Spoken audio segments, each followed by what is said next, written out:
Olá, boa tarde para você que acompanha a Gazeta do Povo, seja pelo nosso site, pelo nosso aplicativo, pelas nossas redes sociais ou pelo canal no YouTube. Está começando mais um Sem Rodeios, o seu programa diário de jornalismo independente. Nós vamos falar, é claro, sobre o desfile de 7 de setembro em Brasília, o desfile esvaziado de 7 de setembro. E a sua participação também é importante como assinante da Gazeta do Povo, para manter não apenas o Sem Rodeios, mas todos os outros programas da nossa grade, os podcasts. E é muito fácil. Se você tiver uma moedinha de R$ 1 aí, você pode, nesta Semana da Pátria, resgatar o orgulho de ser brasileiro e fazer a sua assinatura da Gazeta do Povo, que vai sair por apenas R$ 1 nos primeiros 3 meses. E você ainda vai ganhar um login adicional grátis para compartilhar com quem você quiser. Tem um link aí no nosso YouTube, é só clicar, fazer o cadastro. Fácil, fácil. Mole, mole. Uma ótima tarde para você. Vamos começar com a Cristina Grêmio.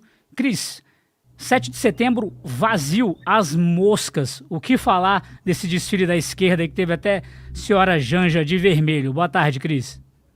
Tudo bem, Guilherme? Boa tarde para você, Serrão, Deltan, boa tarde para a nossa audiência. Foi um 7 de setembro de luto absoluto, né? E eu confesso que eu fiz muita campanha para o pessoal ir para a rua, nas manifestações, não nos desfiles, mas essa campanha do Fique em Casa por causa dos desfiles acabou contaminando também as manifestações que estavam agendadas em várias cidades. Aqui em Curitiba foi pequena, na Boca Maldita, mas deu muito orgulho ver que ainda tem gente que sabe usar um dia importante como o 7 de setembro para protestar contra o que está errado, contra a ditadura do STF, contra essa ditadura do executivo, Flávio Dino e Lula capitaneando aí muitas ações absurdas e arbitrárias contra os brasileiros, e a conivência, aliás, a omissão e às vezes conivência do legislativo na figura de pessoas como Rodrigo Pacheco, por exemplo, que recusa-se a ser fiscal do judiciário, como manda a Constituição, e dá as costas para o corpo de 80 senadores que estão lá também como fiscais. Ele, capitaneando, não coloca em votação, por exemplo, pedidos de impeachment de ministros do STF, como deveria acontecer conforme manda a Constituição, para aí sim o plenário da Casa decidir se é caso ou não de afastar um ministro que não está cumprindo suas prerrogativas legais.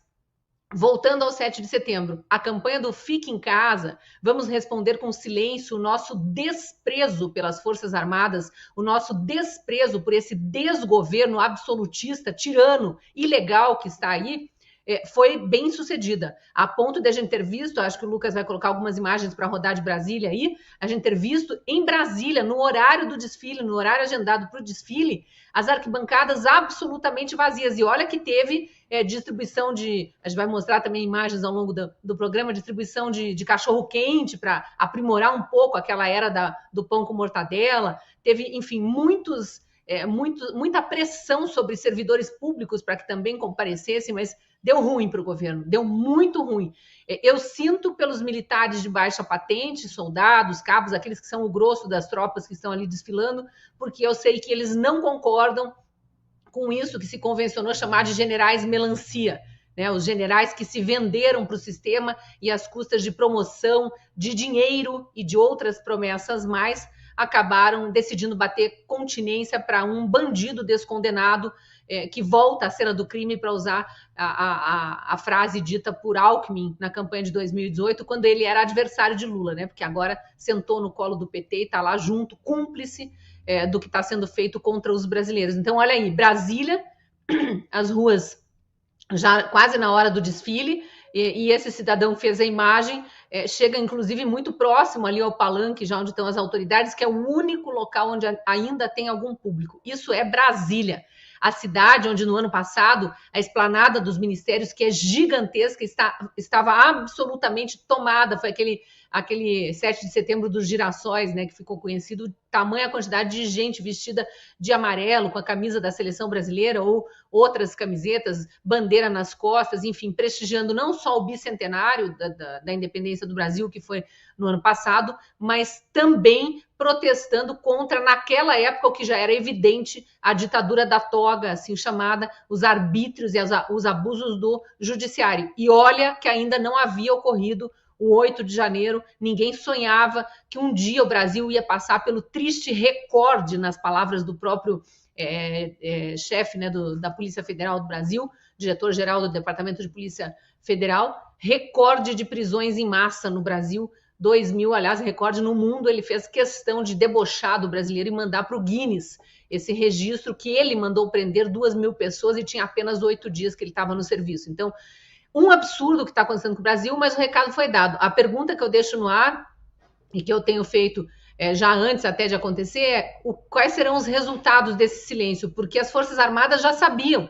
que elas perderam por completo a credibilidade que um dia tiveram junto ao povo brasileiro. Já sabiam, e credibilidade é que nem confiança, é algo muito, mas muito difícil de resgatar uma vez que se perde. E o governo Lula sabe que aqueles 60 milhões das urnas jamais estarão presencialmente diante dele. É um governo sem povo, sem público, tanto que o governante prefere ficar no exterior do que no Brasil para não tomar vaia.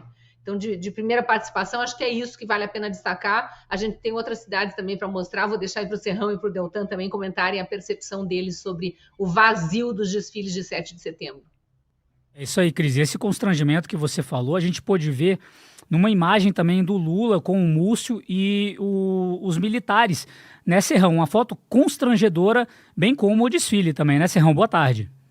Boa tarde, saudações, meus amigos, meus amados haters, Deltan, Guilherme, Cris. Olha, essa foto de ontem foi a foto desnecessária. Sabe aquela foto que era melhor não ter feito? Quem está nela, você olha para a foto e você vê militares constrangidos, tá ali, fazendo um movimento assim, olha lá, um por todos, todos por um com Lula. O da Marinha ainda deu uma risadinha, o do Exército também, o da Aeronáutica visivelmente constrangido, e o Múcio fazendo a festa, e o Lula adorando. Sabe por que o Lula adorou essa imagem? Comandante em chefe das Forças Armadas. Ele mostrou que ele tem poder para fazer marketagem. Ele não é amigo das Forças Armadas, todo mundo sabe disso, mas ele sabe usar politicamente, fazer a pressão e se aproveitar daqueles que são puxa-sacos dele. Então, a jogada foi essa. O que Lula fez ontem, no 7 de setembro, foi pura marketagem, fazendo um evento absolutamente esvaziado em Brasília e dando vexames estéticos. Essa foto foi um deles.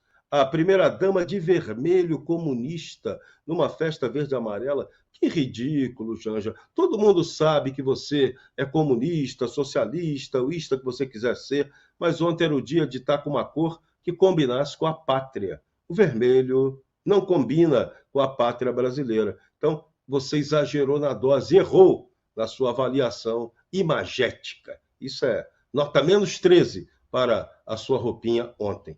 E teve uma outra piada, outra terceira piada, foi a distribuição de cachorro-quente. Isso aí foi para arrebentar de vez, né? Trocaram a mortadela pelo cachorro-quente e os militares é que estavam fazendo essa distribuição do cachorro-quente. Será que as Forças Armadas brasileiras daqui a pouco vão voltar a comer cachorro-quente? Teve um tempo ali no governo Lula que o pessoal andou comendo cachorro-quente por causa de contenção de verba. O prato do almoço, em alguns quartéis na era Lula, chegou a ser a salsicha. Salsicha que agora está no cachorro-quente. Que evolução, né? Que coisa! Isso aí foi outro ponto emblemático desse 7 de setembro da marketagem.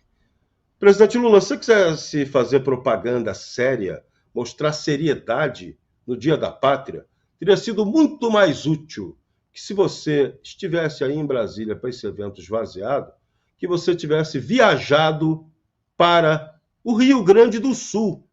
Eu achei muito estranho que o presidente Bolsonaro não foi lá no Rio Grande do Sul. Perdão, o presidente Bolsonaro não é mais o presidente. Ele não viajou para ser solidário com as vítimas da enchente.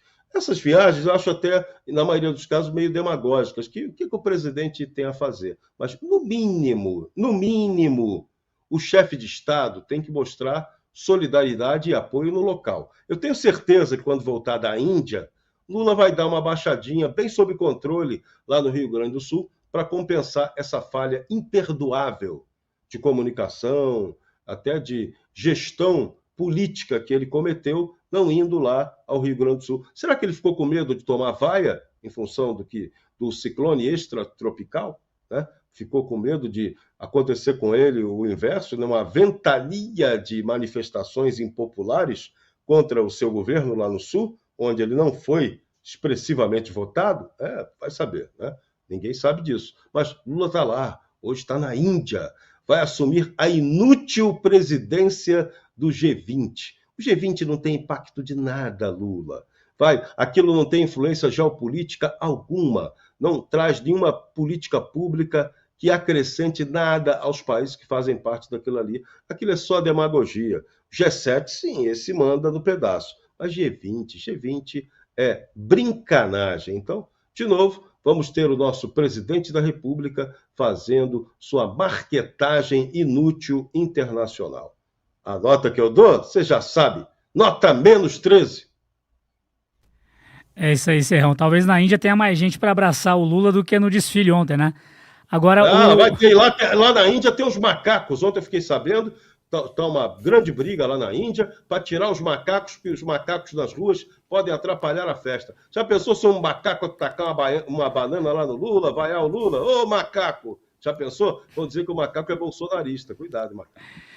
É isso aí, Serrão. O vermelho não combina com o país, mas as atitudes também desse governo não combinam, né, Deltan? Um desfile esvaziado prova isso. Uma boa tarde, meu amigo. Boa tarde, Guilherme, Cris, Serrão. Muito bom ter você aqui de volta, Serrão, bem. Espero que a recuperação seja rápida e seja plena.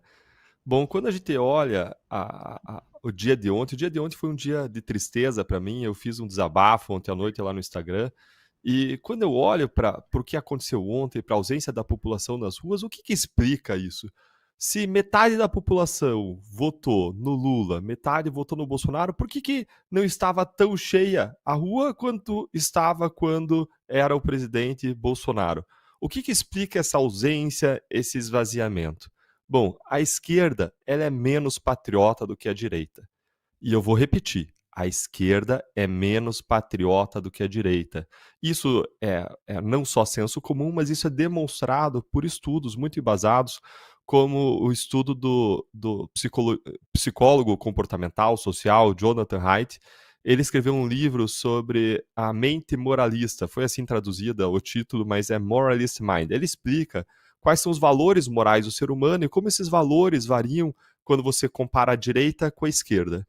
E ele mostra, com base em uma série de pesquisas muito bem fundamentadas, que existem 6 principais valores morais aos quais as pessoas aderem. E aí ele compara a força desses valores morais na esquerda e na direita. E quando você olha para a esquerda, você vê que a esquerda dá pouco valor, tem um pouco apreço por lealdade, por autoridade e por santidade, aqui o sentido do religioso. Já a direita, nas palavras do próprio Jonathan Haidt, é como se fosse um cardápio moral mais equilibrado, porque para a direita todos esses valores importam de modo mais igualitário. Então, para a direita, a lealdade, que traz um senso de patriotismo, um senso de dever para com as pessoas ao nosso redor, para com as pessoas que compartilham uma jornada de vida conosco num mesmo país, dentro do mesmo território, que tem um destino, em grande medida, compartilhado conosco e com as nossas famílias, porque estão sendo governados debaixo do mesmo governo, debaixo das mesmas instituições. Na direita existe um apreço por essa lealdade, que é aquilo que ele chama de patriotismo, amor à pátria, amor às pessoas ao redor, muito maior. Na direita também existe um apreço pela figura da autoridade, um respeito à autoridade muito maior. E isso é documentado por essas pesquisas. Então, é visível que a esquerda é menos patriota do que a direita. Isso ajuda a explicar, em grande medida, o esvaziamento das ruas ontem. Por que a direita não estava? Por uma razão óbvia, por uma discordância em relação a tudo que está acontecendo, a esse desgoverno do PT, num sinal de protesto aos desmandos de um governo que adota uma visão de vida em relação ao qual a gente discorda nos vários aspectos. E um sintoma dessa diferença de valores de visão moral entre a esquerda e a direita é o vestido da Janja ontem. Era o vestido dela de vermelho. Não verde e amarelo, não outra cor, mas vermelho. Esse vestido, essa cor, ela manda um sinal, uma mensagem muito forte. E eu estava discutindo hoje com um amigo sobre isso. Essa pessoa estava dizendo, Deltan, mas por acaso tem aí alguma regra de etiqueta que proíba vermelho? Que ridículo vocês falarem que não pode usar vermelho, que está errado usar vermelho. Mas, gente, ela usar vermelho manda uma mensagem muito forte que tem a ver com tudo que eu acabei de explicar. Manda uma mensagem de que a lealdade maior dela, a lealdade maior que existe ali, não é ao país, não é aos conterrâneos, que é um valor de lealdade forte de direita, mas a lealdade maior dela não é ao Brasil, não é à nação, é um ideal comunista internacional, idiota, um ideal idiota que despreza muitos conterrâneos, aliás, que despreza os patrões numa luta clássica de operários versus patrões, luta de classes. Lembrem das falas do Lula de que patrão explora empregado e não trabalha, uma fala recente, absurda. E essa ideia de luta de classes foi modernizada na guerra cultural contra supostos opressores, como o agro, que seria um opressor em relação ao meio ambiente, o pai de família, que oprimiria a família, teria que desfazer a família, o policial, que seria um opressor em relação aos criminosos, que para eles são vítimas da sociedade, o homem hétero branco. Nesse vermelho que a Janja carrega, ela carrega junto toda uma mensagem de desprezo dessa ideologia socialista comunista por grande parte do Brasil, e um apreço não pelo país, mas um apreço por um ideal utópico comunista que já se provou um fracasso em uma série de países ao redor do globo. E como que diante dessa simbologia, dessa mensagem que a Janja passa, que é a mensagem do coração do Lula, do coração desses governantes, como falar de união quando existe desprezo em relação a conterrâneos, quando Lula expressou esse desprezo em vários momentos, falando que policial não era gente, falando contra o agro, que o agro é fascista, falando que os bolsonaristas têm que ser derrotados, falando que aquelas pessoas presas, brasileiros, no aeroporto em Roma não são como gente, mas são como animais, desumanizando as pessoas. Como ele pretende falar de união? Como ele pretende falar de amor em vez de ódio? E, ironicamente, união foi um dos 3 temas do discurso de Lula ontem, no 7 de setembro. Ele fala pela boca, mas ele desfala pelas suas ações, porque as suas ações são ações de vingança, são ações de ódio, são ações que dividem, são ações, mais uma vez, contra patrões, contra o agro, contra a família, contra a polícia, contra bolsonaristas, que devem ser derrotados e não seriam gente, contra ainda a Lava Jato. São ações de vingança contra a Lava Jato que a gente vê acontecer dia após dia. E os outros 2 temas do discurso do Lula, além de união, a gente poderia dizer união dita por palavras, mas uma desunião pregada pelas ações, além desse tema, os 2 outros temas foram democracia, mas que democracia? Quando a gente vê todo o arbítrio judicial acontecendo, quando a gente vê o objetivo de censurar o que as pessoas falam, de censurar a liberdade econômica, que democracia é essa nesse país de arbítrios, de perseguição a Lava Jato, de perseguição a adversários políticos, de perseguição com instâncias do judiciário perseguindo descaradamente o outro espectro político? E o último tema foi soberania. Soberania num discurso aí típico de uma época de Guerra Fria que não foi atualizado, coisa de maluco de esquerda que acha que a CIA comandou a Lava Jato. E ontem, como uma cereja de bolo, para fechar meu comentário, eu vi um grande jornal do país, na sua capa, matéria de capa sobre o 7 de setembro, e na matéria de capa ele falava que o 7 de setembro marcava, e a forma como foi comemorado o 7 de setembro, marcava um retorno à normalidade democrática. É isso? Que normalidade democrática? A gente só poderia falar de normalidade democrática se a democracia fosse muito relativa, como Lula quer dizer que é.